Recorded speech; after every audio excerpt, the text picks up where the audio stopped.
বিপ্লবী হত্যাক নিশেষ কৰিব নোৱাৰে বিপ্লবী হত্যাক নিশেষ কৰিব নোৱাৰে नोंथांमोना जेरै आंजों लोगोआव दं आंबो मोदोमै जिउयै अराय नोंथांमोनजोंनो थागोन आरो थाबाय थागोन নমিনেশন সাবমিট কৰে যেটো মেডৰ সম্পত্তি দেখায় শো কৰে যে আমাৰ ইমান ইমান আছে এতিয়া যেতিয়া ইহঁতে 5 বছৰ থাকে কোনোবা হুৰেনে কিমান সম্পত্তি হৈছে কেৱল এই গণতন্ত্ৰৰ যোগেদি ৰাজনীতিৰ নেতাৰ ধন সম্পত্তি ইহঁতে ৰাজভোগ কৰে এই গণতন্ত্ৰৰ যোগেদি আৰু সেই নেতাসকলক ডিজিপি হওক আমাৰ মানে সামাজিক সংগঠন জাতীয় সংগঠনবিলাকৰ কিছু কিছু মই সকলোকে কোৱা নাই সেইবিলাকৰহে বেছি ধন সম্পত্তি বাঢ়ে লগত ঠিকাদাৰসকল বাঢ়িব সাধাৰণ মানুহ আধানভাৱে কোনো ধৰণৰ উপকৃত হোৱা নাই खनफ्रोमबो सरकारजों सावरायनो थांनायाव बर'फ्रा जेनदों खनफ्रोमबो सरकारजों सावरायनो थांनायाव बर'फ्रा जेनदों এৰা ধৰা কৰিব গলে একোৱে নাথাকে আৰু এতিয়া সাধাৰণ এতিয়া ধৰক বড়ো চুক্তি অন্যান্য কাৰ্বি চুক্তি সকলোৱে জানিছে সকলোৱে লাহে লাহে মানে মূৰ দাঙি উঠিছে এইটো আমি শ্ৰদ্ধাৰ অসমৰ থলগিৰি মুক্তিকামী জনগণ আৰু প্ৰিয় বিপ্লবী সহযোদ্ধাসকল আজি 27 জুলাই সংযুক্ত মুক্তি বাহিনী অসম স্বাধীন সংগঠনৰ অমৰ বিতক দিৱস गोरोबथा लायनो सावरायनाया बयनिख्रुइबो देरसिन जुजिनाय नांनाय होनना जों मिथियो बर'फ्रा बेखौ थांनाय 50 बोसोराव मोनदांबोदों खनफ्रोमबो सरकारजों सावरायनो थांनायाव बर'फ्रा जेनदों এই টেবুল যুদ্ধৰ কাৰণে আমি কেনেকুৱা ভাবে মানে প্ৰস্তুত হ'ব লাগিব ইয়াৰ কাৰণে কি বস্তু আমাক লাগিব আৰু ইয়াৰ অৰ্থ নহয় যে আলোচনা যোৱাৰ আগতে আমাক কিছু মানে কয় এৰা ধৰা শব্দবিলাক ব্যৱহাৰ কৰে তেখেতেতো কৰা নাই জানিছে এৰা ধৰা কৰিবলৈ গ'লে কি থাকিব একোৱে নাথাকে এৰা ধৰা কৰিব গ'লে একোৱে নাথাকে আৰু এতিয়া সাধাৰণ এতিয়া ধৰক বড়ো চুক্তি অন্যান্য কাৰ্বি চুক্তি সকলোৱে জানিছে সকলোৱে লাহে লাহে মানে মূৰ দাঙি উঠিছে এইটো আমাক এনেকুৱা প্ৰতাৰণা কৰিলে এই প্ৰতাৰণা কৰিলে কেৱল মাত্ৰ এই আলোচনাৰ পৰা এনেকুৱাবিলাক তথাকথিত আলোচনাৰ পৰা কোনে লাভৱান হয় এই কথাটো আপোনালোকে গম পাইছে আমি যেতিয়া 1985 চনত যেটো আশুৰ লগত চুক্তি হ'ল এটা মাছ নিখা কৰিলে একেবাৰে টোপনি লালকাল দিয়া নিচিনা হৈছে ৰাজনৈতিকভাৱে আমি যে টেবুল ফাইট কৰিব পাৰো বা কৰিবলৈ হলে কেনেকুৱা অভিজ্ঞতা লাগিব কেনেকুৱা ধৰণৰ চিন্তা চৰ্চা কেনেকুৱা ধৰণৰ ৰণকৌশল এটো ৰণকৌশল ইউখন যুদ্ধ টেবুলৰ যুদ্ধ এই টেবুল যুদ্ধৰ কাৰণে আমি কেনেকুৱা ভাবে মানে প্ৰস্তুত হ'ব লাগিব ইয়াৰ কাৰণে কি বস্তু আমাক লাগিব আৰু ইয়াৰ অৰ্থ নহয় যে আলোচনা যোৱাৰ আগতে আমাক কিছু মানে কয় এৰা ধৰা শব্দবিলাক ব্যৱহাৰ কৰে তেখেতেতো কৰা নাই জানিছে এৰা ধৰা কৰিবলৈ গ'লে কি থাকিব একোৱে নাথাকে এৰা ধৰা কৰিব গ'লে একোৱে নাথাকে আৰু এতিয়া সাধাৰণ এতিয়া ধৰক বড়ো চুক্তি অন্যান্য কাৰ্বি চুক্তি সকলোৱে জানিছে সকলোৱে লাহে লাহে মানে মূৰ দাঙি উঠিছে এইটো আমাক এনেকুৱা প্ৰতাৰণা কৰিলে এই প্ৰতাৰণা কৰিলে কেৱল মাত্ৰ এই আলোচনাৰ পৰা এনেকুৱাবিলাক তথাকথিত আলোচনাৰ পৰা কোনে লাভৱান হয় এই কথাটো আপোনালোকে গম পাইছে আমি যেতিয়া 1985 চনত যেটো আশুৰ লগত চুক্তি হ'ল এটা মাছ নিখা কৰিলে একেবাৰে টোপনি লালকাল দিয়া নিচিনা হৈছে আমাৰ গণ্যমান্য ব্যক্তি বিশেষকৈ আমাৰ প্ৰয়াত নিবান বৰা তেখেতো শুয়ে থাকিলে তেখেতো এজন ডেলিগেশ্যন আছিল তেখেতো শুয়ে থাকিলে গমেই নাপালে কেতিয়া চুক্তি হ'ল আৰু এনেকুৱা ধৰণৰ চুক্তি কৰিলে আমাৰ যিসকল নেতাই গৈছিলে চুক্তিৰ কেনে ক্লোজ অফ গ্যাৰান্টি বোলাটো ফটো নাই ক্লোজ অফ গ্যাৰান্টি বোলা ফটো নাই এই চুক্তি কেতিয়া ইমপ্লিমেন্টেশন হ'ব আৰু কেনেকৈ ইয়াক ইমপ্লিমেন্টেশন কৰিব তাত কোনো তেনেকৈ বিখত ব্যাখ্যা নাথাকিলে আৰু যিসকল আছিলে তেখেতসকলে হেতু পুৰত নাছিলে কোনো দিনে তেনেকুৱা বিলাক সমস্যা বা বিষয় ইস্যু এটা মানে নিজৰ পক্ষত আনিবৰ কাৰণে চুক্তি কৰা নাইতো আজি আমাৰ যিসকল এতিয়া উদীয়মান আমাৰ নেতা আছে তেখেতসকলেতো আজিলৈকে কোনো এখন চুক্তি কৰি পৰা নাই ভাৰতীয় যিবিলাক আমোলাৰ লগত আমোলাৰ যি কুট কৌশল ৰণকৌশল আৰু ইহঁতৰ আপোনালোকে চাওক আমোলাৰ যিবিলাক বহে best of the best talent থকা ইহঁতে কৌশল হওক মেধাভিত্তিতে হওক এনেকুৱা ধৰণৰ ইহঁতি লৈ আহিব কৌশল লৈ আহিব তাত আমি যদি একেবাৰে পৰিপুষ্ট নহওঁ আৰু ইহঁতৰ আৰম্ভণিৰ পৰাই যদি ইহঁতৰ মুভমেণ্টবিলাক নেজানো কি পদক্ষেপ ল'ব কেনেকৈ বহুৱাবলৈ বিচাৰিছে তেতিয়া যদি নেজানো এইবিলাক আমি মানে গৰালত সোমাবই লাগিব উপায় নাই তাতে কৈ আপুনি উলংগ হৈ আপুনি গুচি আহক এইবিলাক হৈ আছেতো আৰু যিবিলাক আন্তঃৰাষ্ট্ৰীয় চুক্তিবিলাক হৈছে বিভিন্ন দেশত এই ধৰণৰ সংঘাত সহস্ৰ বিপ্লৱৰ যিবিলাক সংঘাত দুই পক্ষৰ ৰাষ্ট্ৰ আৰু বিপ্লবী সংগঠনৰ মাজত যিবিলাক আলোচনা হয়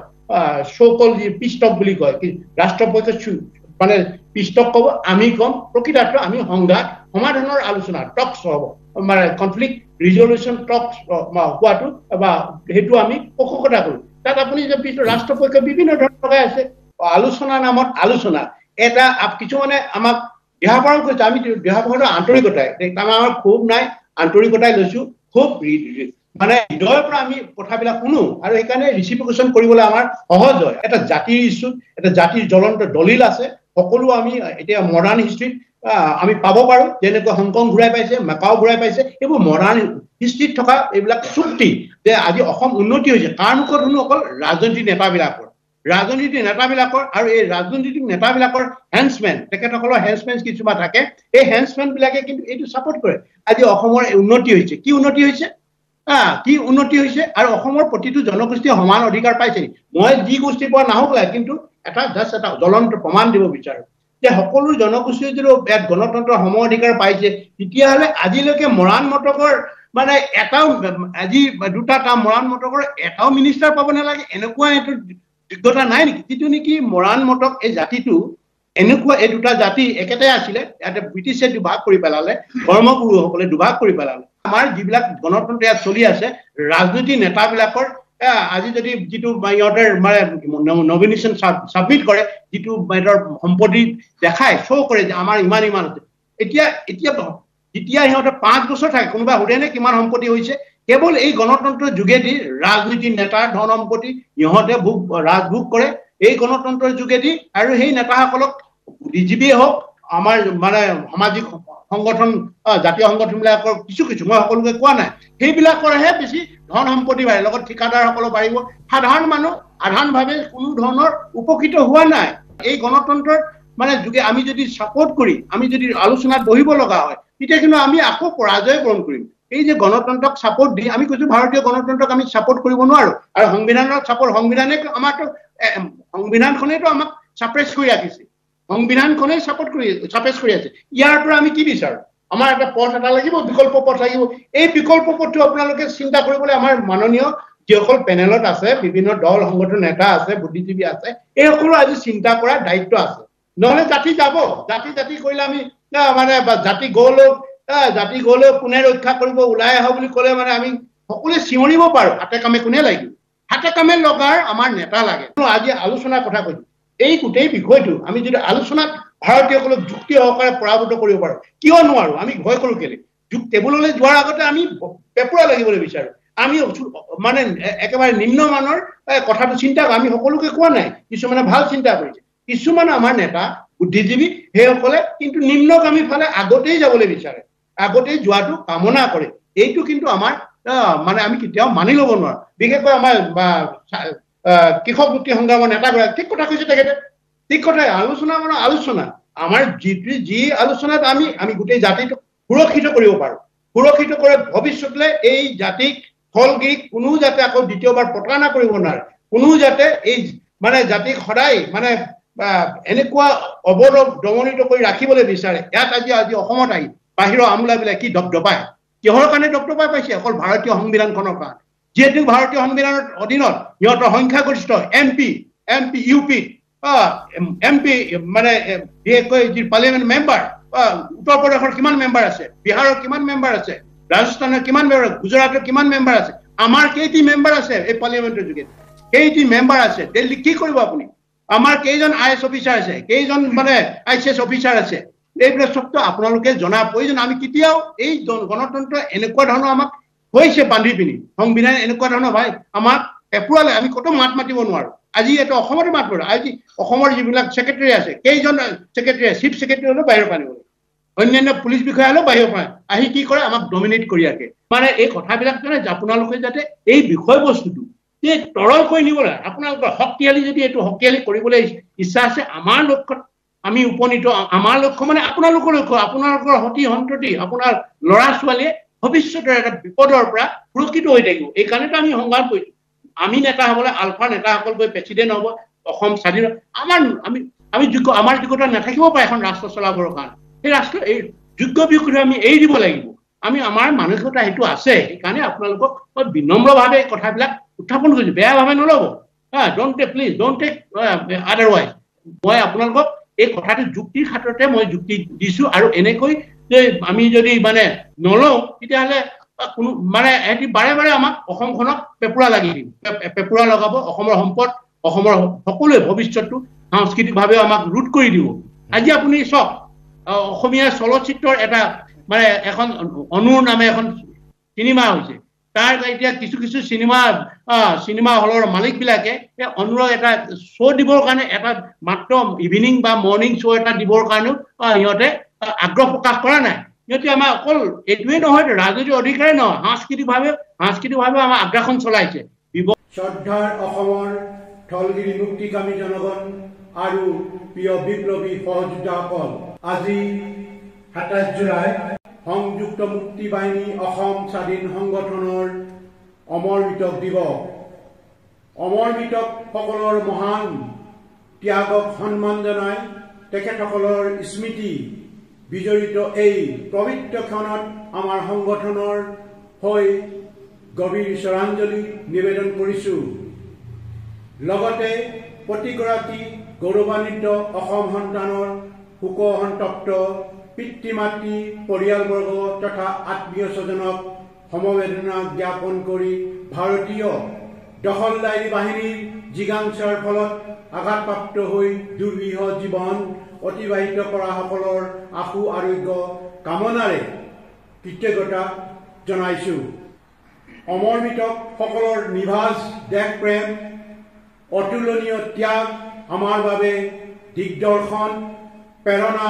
সাহস আৰু বিপ্লৱৰ দুৰ্জয়ৰ প্ৰতীক আমি প্ৰাণপণে যিখন সন্মিলিত সংগ্ৰাম জাতীয় মুক্তি বিপ্লৱৰ নেতৃত্ব বহন কৰিছোঁ তাৰ আঁৰত তেখেতসকলে কঠোৰ সাধনা অশেষ দুখ কষ্ট আৰু কৰ্মোন্নতিত অভূতপূৰ্ব অৱদান আগবঢ়াই থৈ গৈছে লক্ষণীয় যে তেখেতসকলক সংগ্ৰামৰত সময়ছোৱাত কোনো কথাই কঠিন প্ৰতিকূল পৰিস্থিতিৰো সংগঠনৰ নীতিৰ পৰা বিচলিত কৰিব নোৱাৰিলে বৰং তিল মানুহ হিন্দেৰি নোহোৱাকৈ লক্ষ্য উদ্দেশ্যক সৰুগত কৰি দেহে কেহে আগবঢ়োৱা একনিষ্ঠ সেৱা আৰু অহুপুৰুষাৰ্থ জাতীয় মুক্তি বিপ্লৱৰ তেজেক্ত বুৰঞ্জীত সোণালী আখৰে প্ৰজ্বল হৈ ৰ'ল ভাৰতীয় দখলদাৰী বাহিনীয়ে পৰিকল্পিতভাৱে অসমৰ অমৰ মৃতক তালিকাখন দীঘলীয়া কৰিলেও স্বদেশ স্বজাতিৰ অস্তিত্ব আৰু স্বতন্ত্ৰতা ৰক্ষাৰ সংগ্ৰামত তেজদীপ্ত অসম সন্তানৰ অমূল্য অৱদান যুগে যুগে প্ৰস্ফুৰিত হৈ আহিছে গতিকে সংগ্ৰামী বুৰঞ্জীৰ পাতত সোণোৱালী আখৰে লিপিবদ্ধ হৈ থকা সকলৰ জীৱন কথাৰ চানেকিৰে একোটা যুগ সন্ধিখনৰ জাতীয় দায়বদ্ধতাৰে প্ৰতিফলন তথা দেশপ্ৰেমৰ এক বিৰল প্ৰতিভূ হিচাপে বিবেচিত অসমবাসী মুক্তিকামী জনগণে দীৰ্ঘদিনীয়া শোষণ লুণ্ঠন অন্যায় অৱদমনৰ বিৰুদ্ধে নিজৰ ন্যায্যপ্ৰাপ্ত অধিকাৰ বিচাৰি বিভিন্ন সময়ত গণসংগ্ৰাম কৰি আহিছে এই সুবাদত গন্ধ কোঁৱৰ পিয়লি ফুকন জিউৰাম দুলীয়া বৰুৱা আদি স্বাধীনতা যুঁজৰ শৌৰ্যবীৰ্যৰে মহীয়ান বীৰ সেনানীসকল যিসকল অসম সন্তানে বুৰঞ্জী প্ৰকৃত জাতিৰ সাৰ্বভৌম স্বতন্ত্ৰতাক ব্ৰিটিছ ইষ্ট ইণ্ডিয়া কোম্পানীৰ প্ৰভুত্বৰ ওচৰত শিৰণত কৰা নাছিল তাৰোপৰিও ৰাইচ মিলৰ উদ্যোগত হোৱা কৃষক বিদ্ৰোহ ৪২ৰ গণ আন্দোলন তথা ব্ৰিটিছ বিৰোধী স্বাধীনতা সংগ্ৰামত জাতি ধৰ্ম বৰ্ণ ভাষা নিৰ্বিশেষে অসম সন্তানে মৰ মৃত্যুক আঁকোৱালি ল'লে আনকি ব্ৰিটিছৰ ক্ষমতা হস্তান্তৰৰ যোগেদি পোৱা তথাকথিত স্বাধীনতাৰ উত্তৰকালতো ভাষা আন্দোলন মাধ্যম আন্দোলন শোধানাগাৰ আন্দোলন আদিৰ উপৰিও ছবছৰীয়া অসম আন্দোলন আৰু অতি শেহতীয়াকৈ নাগৰিকত্ব সংশোধনী আইন চমুকৈ কা বাতিলৰ দাবীত হোৱা আন্দোলনলৈকে অসমৰ সংকট জাতীয় জীৱনলৈ অহা যিকোনো দুৰ্যোগৰ সময়তো ন্যায্য প্ৰাপ্তিৰ বাবে শত সহস্ৰ আবাল বৃদ্ধ বনিতাই প্ৰাণ আহুতি দিলে। ইতিমধ্যে তেখেতসকলক সংযুক্ত মুক্তি বাহিনী অসম স্বাধীনৰ তৰফৰ পৰা অমৰ মৃতক হিচাপে মান্যতা প্ৰদান কৰা হৈছে। আজি এই পবিত্ৰ দিনটোত অসমীয়াই স্বাৰ্থ ৰক্ষাৰ হকে নিজৰ প্ৰাণ উচৰ্গিত প্ৰতিগৰাকী অমৰ মৃতকক সোঁৱৰি তেওঁলোকৰ আত্মবলিদানক হৃদয়ৰ গভীৰতাৰ পৰা সহস্ৰদ্ধ প্ৰণিপাত জনাইছো। আশা কৰোঁ তেখেতসকলৰ জাতীয় স্বাৰ্থত উদ্বেলিত প্ৰাণে থলগিৰি অস্তিত্বৰ সংকটে চানি ধৰা সাম্প্ৰতিক প্ৰেক্ষাপটত জাতিৰ ধৰণী স্বৰূপ নতুন প্ৰজন্মক মৃত্যু ভয় নেওচি চিৰকাল সাহস তথা উদ্দীপনা যোগাই থাকিব। পৰিধানযোগ্য যে ঔপনিৱেশিক শক্তিয়ে 1826 চনৰ পিছৰে পৰা বৈচিত্ৰ্যময় আৰু সুকীয়া পৰিস্থিতিৰ অসম ভূখণ্ডক অন্যায়ভাৱে কৃত্ৰিম ভাৰতৰ অন্তৰ্ভুক্ত কৰি শাসন শোষণ দমন নিপীড়ন ভয় ভাবুকিৰে সৰ্বগ্ৰাহী আধিপত্য বৰ্তাই ৰাখিছে। আনকি দখলদাৰী ভাৰত ৰাষ্ট্ৰই দশক দশক জুৰি অব্যাহত ৰখা নিষ্ঠুৰতা আৰু মানৱ অধিকাৰৰ সকলো সীমা অতিক্ৰম কৰিলে। কিন্তু বিশ্বৰ বুৰঞ্জীত এনে কোনো উদাহৰণ নাই য'ত জাতীয় আত্মপৰিচয়ৰ সৈতে মৰ্যাদা সহকাৰে জীয়াই থাকিব বিচৰা দুৰ্বাৰ আকাংক্ষাক যুদ্ধবাজ মানসিকতাৰে মষিমূৰ কৰিবলৈ সক্ষম হৈছে। আমাৰ দৃঢ় বিশ্বাস স্বদেশ স্বজাতিৰ অফুৰন্ত প্ৰেমৰ নিৰ্মল সুবাসত যি জাতি সুবাসিত, তেনেস্থলত যুদ্ধবাজ ভাৰত ৰাষ্ট্ৰই পাশবিক আৰু নিৰ্মমতাই আমাৰ বিপ্লৱী সত্তাক কেতিয়াও নিষেধ কৰিব নোৱাৰে। এইখিনিতে সোঁৱৰাই দিব বিচাৰিছো মহাবীৰ লাচিত বৰফুকনৰ নেতৃত্বত 1669 চনত বুৰঞ্জী প্ৰসিদ্ধ আলাবৰী ৰণত প্ৰায় 10,000 যুঁজাৰু অসম সেনাই মৃত্যুবৰণ কৰিছিল। তথাপি হাৰ নেমানিলে। কিন্তু পৰৱৰ্তী 1671 চনত শৰাইঘাটৰ যুদ্ধত সমগ্ৰ ভাৰততে নিজৰ আধিপত্য বিস্তাৰ কৰিবলৈ সক্ষম হোৱা পৰাক্ৰমী মোগল সৈন্য পৰাস্ত হৈছিল। এয়া অসম তথা অসম সেনাৰ বৰ্জ্যকঠিন মনোবল সাহস আৰু দেশ প্ৰেমৰ অনুপম নিদৰ্শন।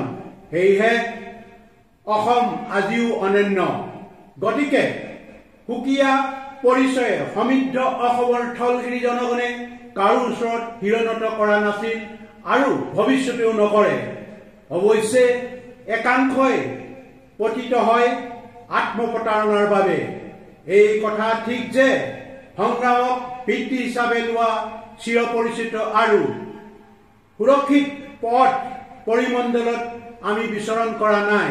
ইয়াৰ পৰিৱৰ্তে নিজৰ সাধনা আৰু অধ্যৱসায়ৰ দ্বাৰা কীৰ্তিমান হোৱা সকলে সুখ সম্ভোগ বিসৰ্জন দি কেনেদৰে আত্মোৎসৰ্গা কৰিলে তাৰ স্বৰ্ণোজ্জ্বল দৃষ্টান্ত অসমৰ সংগ্ৰামী বুৰঞ্জীৰ পাতে পাতে লিপিবদ্ধ হৈ আছে। থলগিৰি জনগণৰ জীৱনকাৰী ঘোঁৰা সংঘৰ্ষৰ ৰূপ দি অথবা কাৰাগাৰত আবদ্ধ কৰি বিপ্লৱী সত্তাক হত্যা কৰাটো সম্ভৱ নহয়। মুক্তিযোদ্ধাৰ কায়িক মৃত্যুৱে তেওঁ কঢ়িয়াই লৈ ফুৰা জাতীয় চেতনা কিংবা বিপ্লৱী সত্তাক নিষেধ কৰিব নোৱাৰে। যদিও প্ৰকৃতিৰ ৰীতিৰ মতে মৃত্যু চিৰন্তন, তৎসত্বেও মৃত্যু কাৰো কাম্য নহয়। কিন্তু জন্মভূমি সুৰক্ষিত ভৱিষ্যতৰ মহান স্বাৰ্থত আত্মৰক্ষাৰ হকে গ্ৰহণ কৰা প্ৰতিৰোধী আঁৰ যুদ্ধত সংগঠনৰ নীতিগত লক্ষ্য উদ্দেশ্য যেতিয়া প্ৰথম আৰু প্ৰধান হৈ পৰে, তেতিয়া প্ৰকৃত বিপ্লৱীৰ বাবে মৃত্যু গৌণ হৈ পৰে। এই মৃত্যু অপৰাজয়। তথাপিও স্বাভাৱিকতে আপোনজনক হেৰুৱাই নিকটাত্মীয় হৃদয়ত হোৱা বিষাদগ্ৰস্তৰ অনুভূতি আমি উপলব্ধি কৰোঁ। এই মুহূৰ্তত সকলোৰে দুখৰ সমভাগী হৈছো। সেয়েহে সবলা স্বনামধন্য কবি হীৰেণ ভট্টাচাৰ্যদেৱৰ কাপত নিগৰিত হৈছিল মৃত্যুটো এটা শিল্প, জীৱনৰ কঠিন শিলত কটা নিৰ্লোভ ভাস্কৰ্য। এই কথা সকলোৱে বুজা সমুচীন যে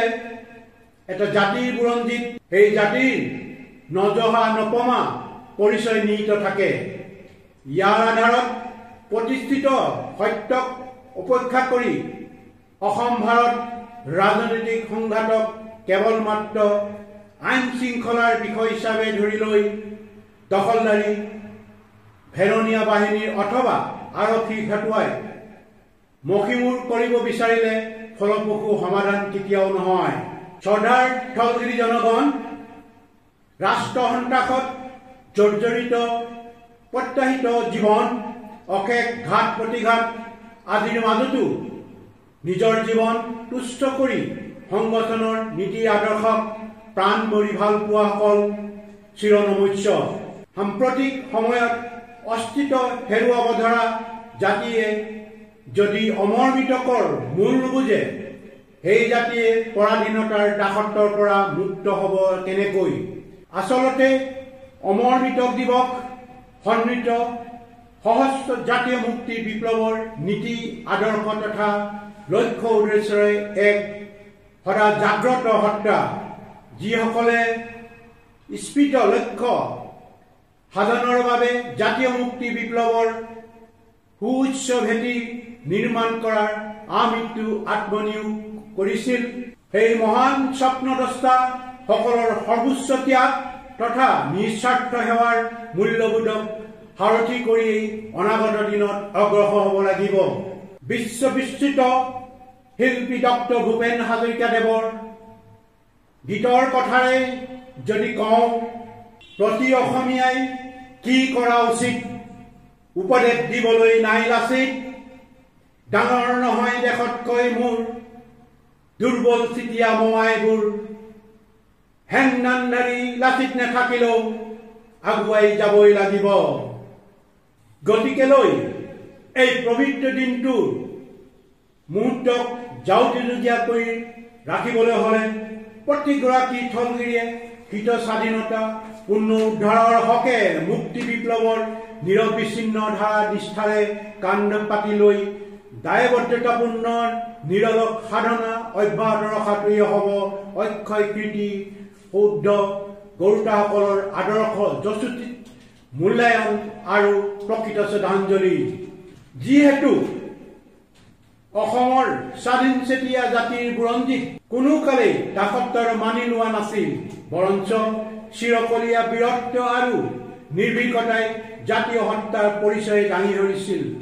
কিন্তু এই কথা সত্য যে যি জাতিয়ে নিজৰ পৰিচয় নাজানে, সেই জাতিয়ে নিজৰ অস্তিত্ব কেতিয়াও বৰ্তাই ৰাখিব নোৱাৰে। অন্যথা চিৰজীৱনৰ বাবে কাপুৰুষৰ জ্ঞানী লৈ জীয়াই থাকিব লাগিব। সেয়েহে বিশ্ব মহাসভাত স্থলগিৰি জাতি জনগোষ্ঠীসমূহে মূৰ দাঙি থাকিবলৈ হ'লে অসমৰ ঐতিহ্য গৰিমাৰ ধৈৰ্যবাহী একোজন হাড়ে হিমুজে দেশপ্ৰেমী হিচাপে নিবেদিত প্ৰাণ হৈ আকৌ এখন শৰাইঘাটৰ ৰণত অৱতীৰ্ণ হোৱাৰ সময়ৰ আকুল আহ্বান। শেষান্তৰত পুনৰবাৰ অমৰ মৃতকসকলক শ্ৰদ্ধাঞ্জলি জ্ঞাপন কৰি সকলোকে আমাৰ বৈপ্লৱিক সম্ভাষণ তথা শুভকামনা যাচি দীৰ্ঘ জীৱন আৰু সুস্বাস্থ্য কামনা কৰিলোঁ। জয় আই অসম, জয় আই অসম।